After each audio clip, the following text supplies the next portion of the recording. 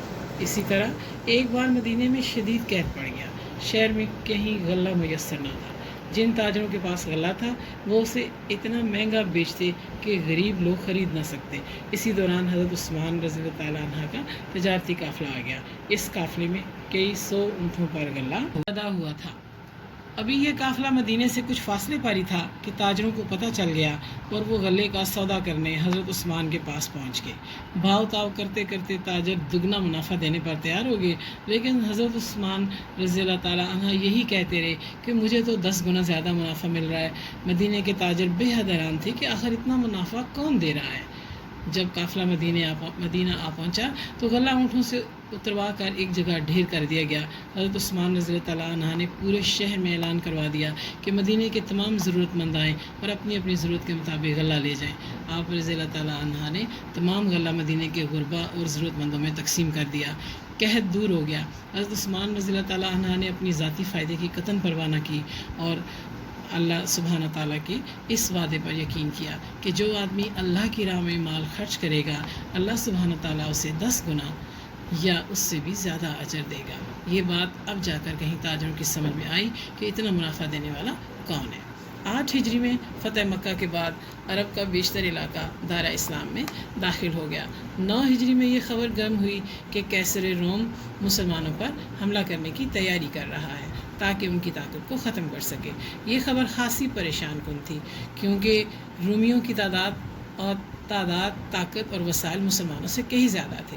رسول اللہ صلی اللہ علیہ وسلم نے مسلمانوں کو جنگ کی تیاری کا حکم دے دیا اور ساتھ ہی تمام صحابہ کرام رضی اللہ تعالیٰ عنہ سے فرمایا کہ جس سے جو ہو سکے اللہ کی راہ میں پیش کرے۔ حضور صلی اللہ علیہ وسلم کے حکم کی تعمیل کرتے ہوئے مسلمان جو کر سکتے تھے انہوں نے کیا۔ حضرت ابوبکر صدیق رضی اللہ تعالیٰ عنہ اپنے گھر کا سارا سامان لے آئے۔ حضرت عمر فاروق نے اپنے گھر کا نصف سامان حضور صلی اللہ علیہ وسلم کی خدمت میں پیش کر دیا۔ حضرت عثمان غنی کا 300 اونٹوں پر لدے سامان پر مشتمل ایک تجارتی قافلہ دمشق جا رہا تھا۔ جب آپ رضی اللہ تعالیٰ عنہ نے رسول اللہ صلی اللہ علیہ وسلم کا حکم سنا تو آپ رضی اللہ تعالیٰ عنہ نے وہی اونٹ حضور صلی اللہ علیہ وسلم کی خدمت میں پیش کر دیے۔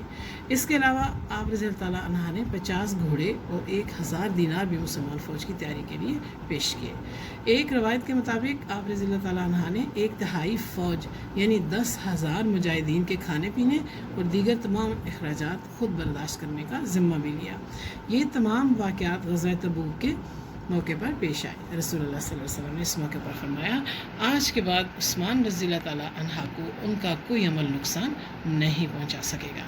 آپ صلی اللہ علیہ وسلم نے یہ بھی فرمایا اے اللہ میں عثمان رضی اللہ تعالیٰ عنہ سے راضی ہو گیا، تو بھی اس سے راضی ہو جا۔ خلیفہ سوم کی سخاوت کا ایک اور واقعہ بھی بے حد مشہور ہے۔ جب مسلمانوں کی تعداد بڑھنے سے مسجد نبوی کی جگہ کم پڑنے لگی تو حضرت عثمان نے اپنی طرف سے مزید زمین خرید کر مسجد کے لیے وقف کر دی اور اس کی عمارت میں توسیع کروائی۔ آپ رضی اللہ تعالیٰ کے 12 سالہ دور حکومت میں اسلامی سلطنت مزید وسیع ہوگی۔ براعظم افریقہ میں واقع اسکندریہ، مصر اور لیبیا کے شمالی علاقے خلیفہ دوم حضرت عمر فاروق کے زمانے میں فتح ہو چکے تھے۔ ان علاقوں میں حضرت عثمان رضی اللہ تعالیٰ عنہ کی اسلامی فوجیں آگے بڑھیں اور تیونس کے ایک بڑے علاقے کو فتح کر لیا۔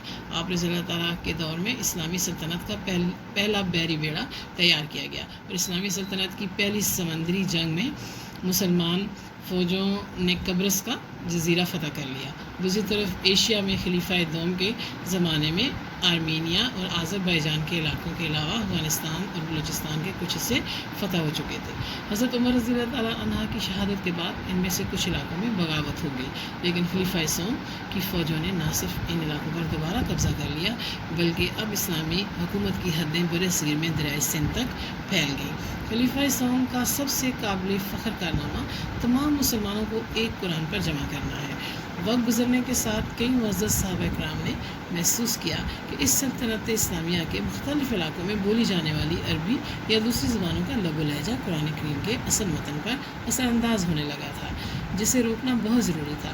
جب یہ بات حضرت عثمان رضی اللہ تعالیٰ عنہ تک پہنچی تو آپ رضی اللہ تعالیٰ عنہ نے اس بات کا بیڑا اٹھا لیا، اور اس سے پہلے حضرت ابوبکر رضی اللہ تعالیٰ عنہ کے دور خلافت میں حضرت عمر فاروق رضی اللہ تعالیٰ عنہ کے مشورے سے قرآن کریم کو ایک کتاب کی صورت میں محفوظ کرنے کا کام شروع کر دیا گیا تھا، جو حضرت عمر رضی اللہ تعالیٰ عنہ کے دور میں مکمل ہوا۔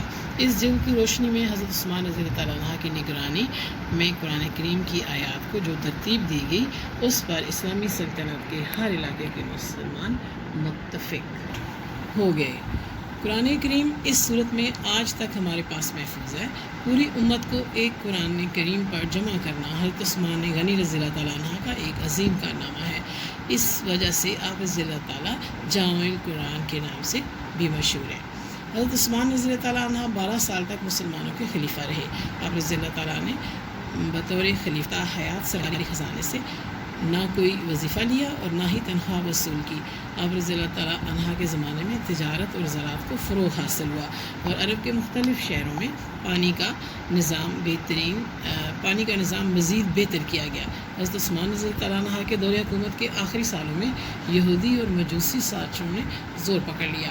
آپ رضی اللہ تعالیٰ عنہ کے نرم رویے سے باغیوں نے فائدہ اٹھایا اور بنو ہاشم اور بنو امیہ کے درمیان غلط فہمیاں پھیلانے لگے۔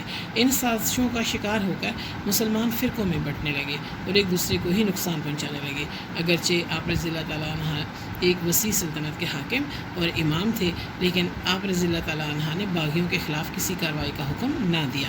آپ رضی اللہ تعالیٰ عنہ نے کہا، میں مدینہ الرسول میں رسول صلی اللہ علیہ وسلم میں خون بہانے والا پہلا شخص نہیں بننا چاہتا۔ یہ باغی حاجیوں کے بیس میں مدینہ پہنچے اور خلیفہ سوم کے گھر کا محاصرہ کر لیا۔ 22 دن کے محاصرے کے بعد 20 جون 656 بمطابق 18 ذوالحجہ 35 ہجری کو آپ رضی اللہ تعالیٰ عنہ کے مکان میں داخل ہو کر ان باغیوں نے آپ رضی اللہ تعالیٰ عنہ کو شہید کر دیا۔ آپ رضی اللہ تعالیٰ عنہ اس وقت قرآن مجید کی تلاوت فرما رہے تھے۔